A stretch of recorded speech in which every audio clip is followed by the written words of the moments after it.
Section 1. You will hear a conversation about a language course. First, you have some time to look at questions 1 to 5.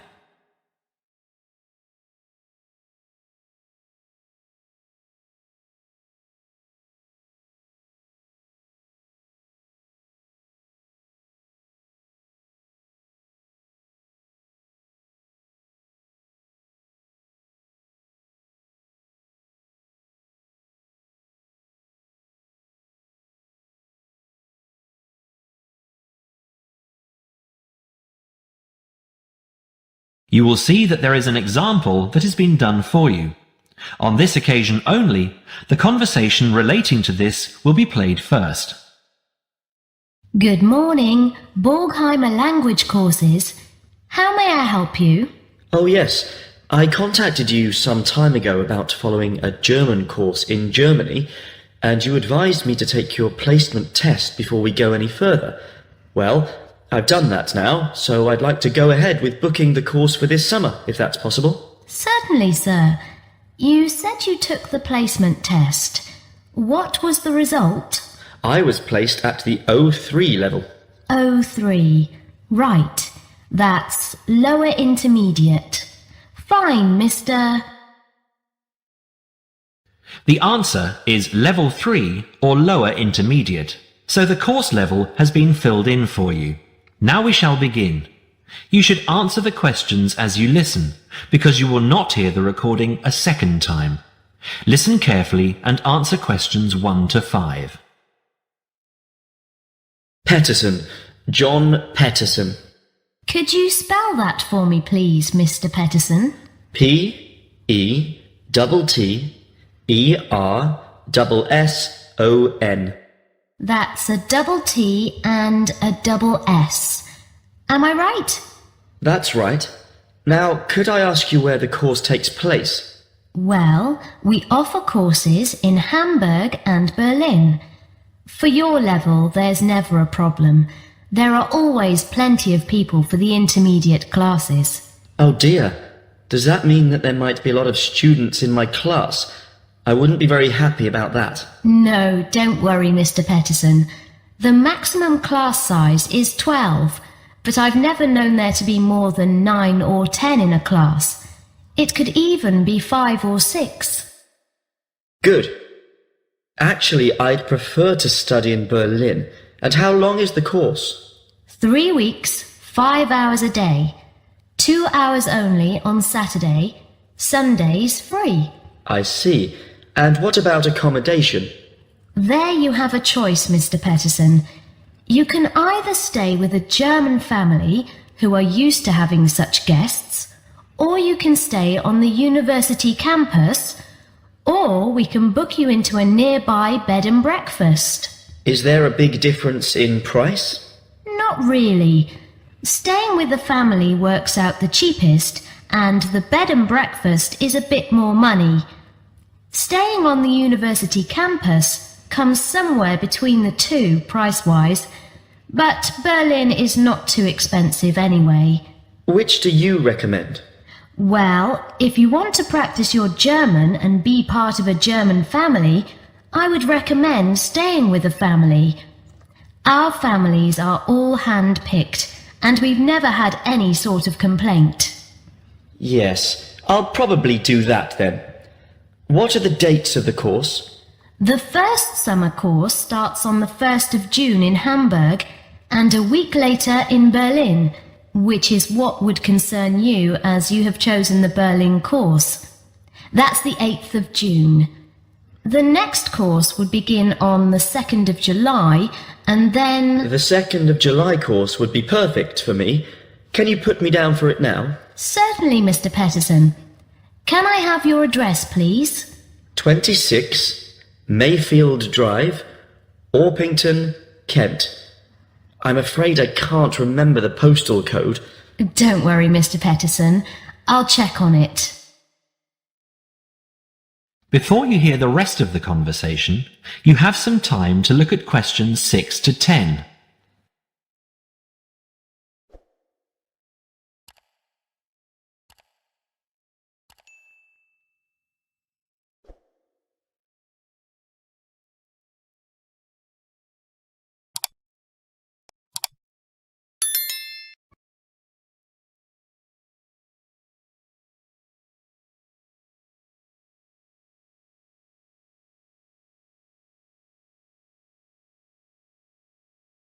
Now listen and answer questions 6 to 10.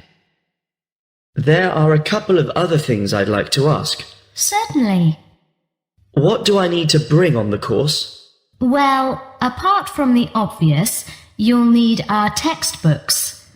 I'll email you the name and publisher. You should be able to find it in your local bookstore.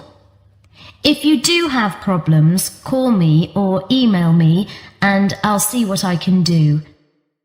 We provide the computers, computer disks, translation exercises and all that sort of thing, but you will need a good dictionary. We recommend Langenscheidt, which is more than adequate for your level. You don't have to go and spend a lot of money on an expensive dictionary. Not yet, anyway. Maybe you will when your German reaches a very high standard. That would be very nice. Now, finally, what about the cost of the course? And how do I pay? Would you like to pay that in pounds or in euros? Euros would be fine. In that case, it's 550 euros. You can pay by credit card if you like. Oh dear, I'm afraid I haven't got a credit card. How else can I pay? That's not a problem, Mr. Peterson. You can pay by bank transfer. Fine. By the way, I forgot to mention I am a full-time student. Have you got a student card? Oh yes. Then that does make a difference, you'll be pleased to hear. You are entitled to 35% off the full price. And if you can persuade a few people to join you, it would work out even cheaper. How do you mean exactly? Well, for every 5 people you find, 1 goes free. In other words, if there are 6 of you, you get 1 free course. Of course, in reality, you would divide up the savings amongst you, presumably. Right. Well, I'll see what I can do. Thank you. Not at all, Mr. Peterson, and I'm sure you'll enjoy the course. There are, of course, sightseeing possibilities. Would you like me to send you our brochure describing them? Yes, thank you. I'd appreciate that. Anyway, thanks for your help. If I want to call back, who do I ask for? Susanna. I'm here most of the time. That is the end of section 1. You now have half a minute to check your answers.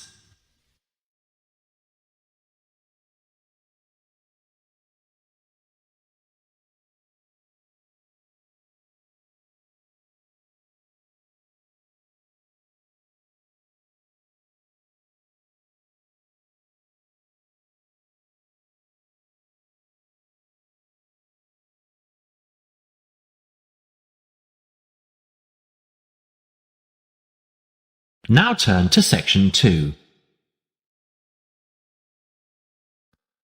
Section 2. You will now hear a radio talk on agricultural regulations. First, you have some time to look at questions 11 to 15.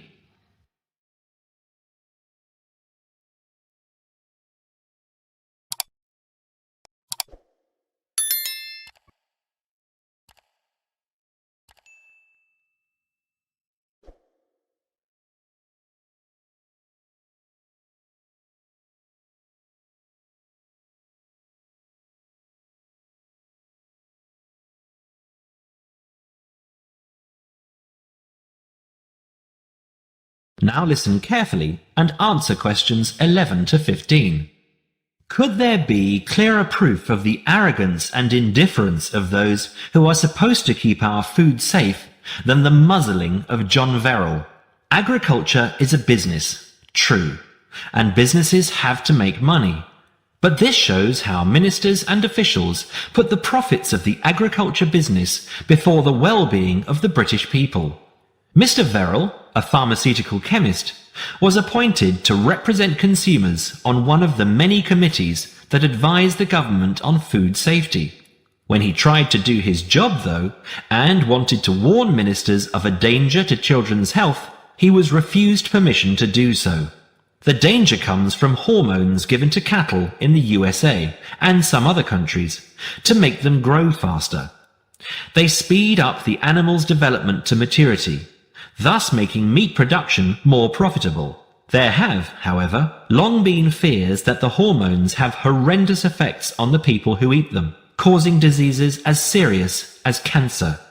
Once these hormones were used on British cattle too, but over 20 years ago they were banned in Europe for being too dangerous.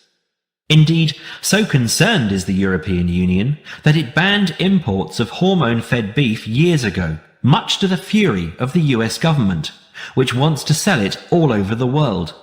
Several years ago, the USA and Canada asked the World Trade Organization to declare the ban illegal and to punish Europe for failing to lift it.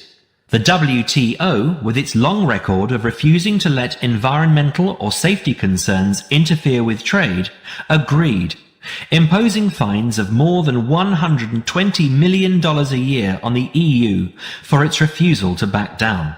The British government now backs the Americans, claiming that there is no proof that hormone-fed beef does any harm. This is where Mr. Verrill comes in. He is very angry with the government, especially as their claim comes out just after a Danish study shows that growth hormones are 200 times more dangerous than was previously thought. Worried by these findings, Mr. Verrill spoke to government representatives, who did nothing. Before you hear the rest of the talk, you have some time to look at questions 16 to 20.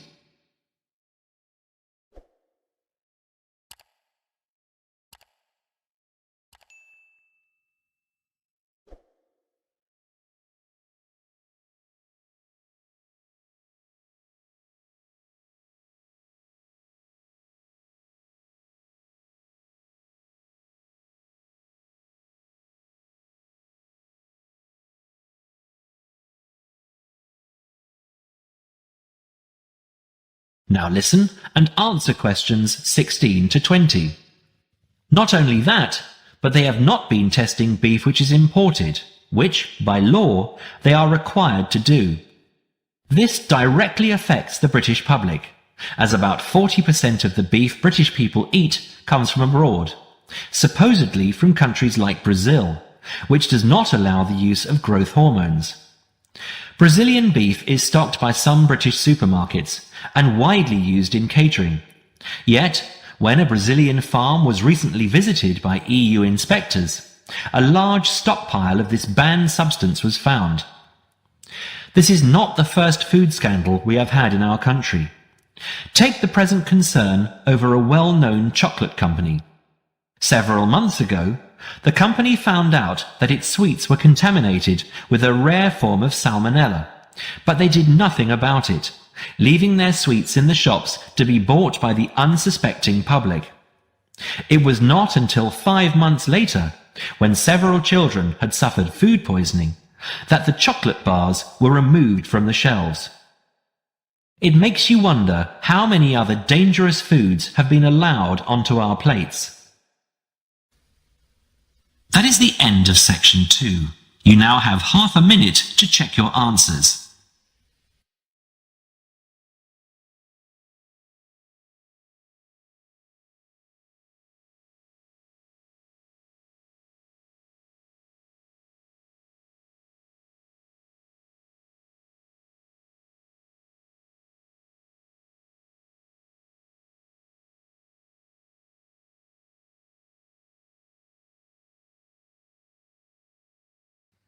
Now turn to section 3.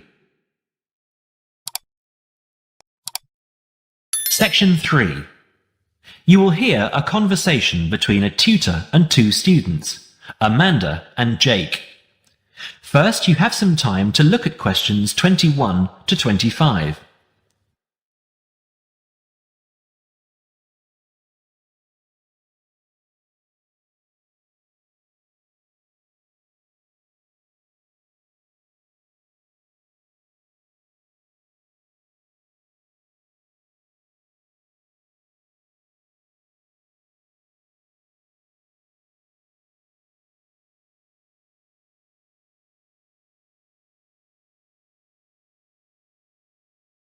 Now listen carefully and answer questions 21 to 25. So, Jake and Amanda, how did the project go? Very well, I think, Dr. Hinton. I certainly learned a lot and enjoyed myself at the same time. Me too. So, remind me, what was your project about? Basically, what makes successful people? Let's call them top achievers successful. Yes, how are they different from us? What do they do that other less successful people don't do? Interesting. And did you come to any conclusions? Quite a few, actually. Good. Share some with me then. Well, I'd always thought that a top achiever would be the sort of person who would bring work home every night and slave over it. But it appears not.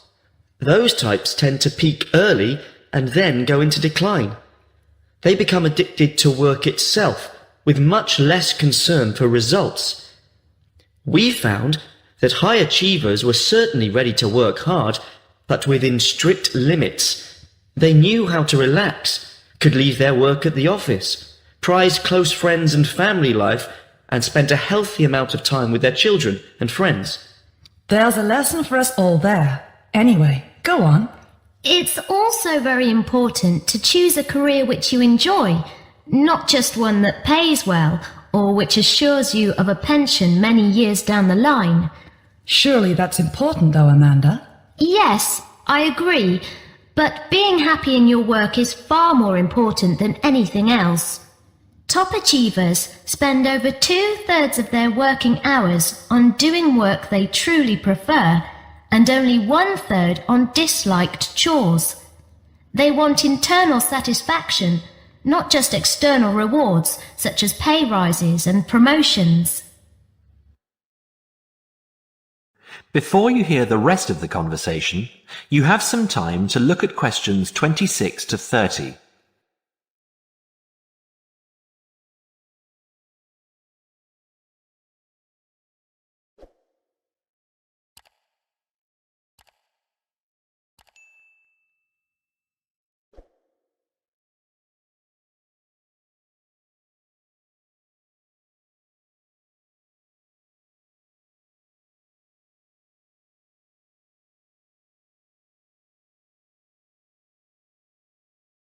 Now, listen and answer questions 26 to 30.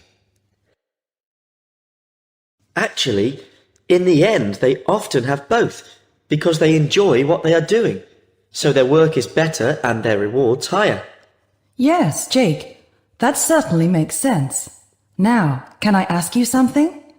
Do high achievers, as you call them, take many risks? Yes and no. I interviewed one business executive who told me he was able to take risks because he carefully considered how he could salvage the situation if it all went wrong. He imagined the worst that could happen, and if he could live with that, he went ahead. If not, he didn't take the chance. Other people prefer to stay in what I heard described as the comfort zone setting for security, even if it means settling for mediocrity and boredom too. Would you call top achievers perfectionists? Contrary to what I expected, no, I wouldn't. We came to the conclusion that a lot of ambitious and hard-working people are so obsessed with perfection that they actually turn out very little work. I happen to know a university teacher, a friend of my mother's, who has spent over 10 years preparing a study about a playwright. She is so worried that she has missed something, she still hasn't sent the manuscript to a publisher. Meanwhile, the playwright, who was at the height of his fame when the project began, has faded from public view. The woman's study, even if finally published, will interest few people. So, what has this got to do with top achievers? Well, top achievers are almost always free of the compulsion to be perfect. They don't think of their mistakes as failures. Instead, they learn from them, so they can do better next time. Well, would you call them competitive? High performers focus more on bettering their own previous efforts than on beating competitors. In fact, we, came to the conclusion that worrying too much about competitors' abilities and possible superiority can be self-defeating. Yes, and we found that top achievers tend to be team players rather than loners. They recognize that groups can solve certain complicated problems better than individuals and are eager to let other people do part of the work. Yes, loners, who are often over-concerned about rivals, can't delegate important work or decision-making. Their performance is limited because they must do everything themselves. Well, it looks as if you two have done a thorough job and learned something into the bargain too. Now, there are just a couple of points I'd like to clarify with you. That is the end of section 3. You now have half a minute to check your answers.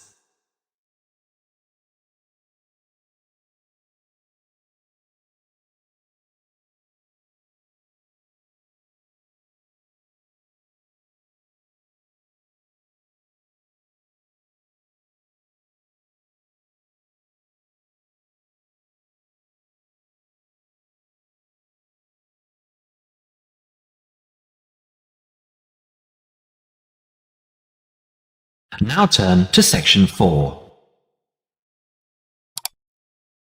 Now listen carefully and answer questions 31 to 40.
In the past few years, a new condition has been identified and given a name: SAD, short for Seasonal Affective Disorder.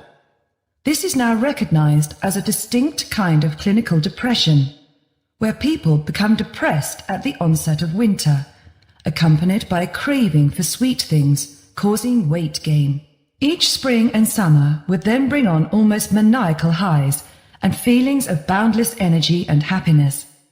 Experiments to combat this depression showed that increased exposure to bright light in humans could suppress their production of a darkness-related hormone called melatonin. The light needed to induce this change was about 2000 lux, or about 4 times brighter than ordinary household lighting. It was then calculated that if bright light could suppress melatonin secretion, then it might have other effects on the brain, including the reversal of symptoms of depression. While melatonin's precise role in SAD has not been pinned down, the theory led to effective treatment. Not surprisingly, SAD affects more people where winter nights are longer and days shorter. In the UK, an estimated 500,000 adults develop full-blown SAD in winter, and twice this number suffer the milder condition called subsyndromal SAD. About 80% of sufferers improve when given light therapy, and improvement usually comes within 2 to 4 days. Scientists are still unsure why winter depression happens, but more than a decade of research has turned up some surprising findings. Nearly 80% of SAD victims are women. Researchers are uncertain why this is so. SAD can affect people at any age, but typically it begins around the age of 20 and becomes less common between 40 and 50. SAD is comparatively rare in children and adolescents, but so far researchers have been unable to come up with a logical reason for this. As many as half of SAD sufferers have at least one family member with depressive illness, suggesting that the depression has a genetic component. Some patients experience shifts in their body clocks when they're depressed in winter. They are morning people at one time of the year and become evening people at another. What is the underlying difference between SAD sufferers and others? A clue can be found in carbohydrate craving, a common symptom. People often become obsessed with chocolate, for example. Carbohydrates alter brain chemistry by increasing the level of a soothing chemical called serotonin, a neurotransmitter that carries signals between brain cells. SAD sufferers crave carbohydrates because they may need serotonin to lift their mood. This craving can be intense, in fact, an addiction. It may be that the serotonin system of the brain has problems regulating itself during the winter. Some SAD sufferers respond well to the drug Prozac, thought to influence the brain's serotonin-using system. Other brain chemicals and hormones probably play a role in winter depression. Another neurotransmitter, dopamine, for example, may be inadequate in certain cases. Researchers hope to uncover clues to SAD's secret by probing similarities between SAD and hibernation. Though no valid link between the two has been established, some SAD patients say they feel like hibernating animals. SAD sufferers tend to put on fat in autumn and early winter, roughly the time when such hibernators as bears and squirrels do. That is the end of section 4. You now have half a minute to check your answers.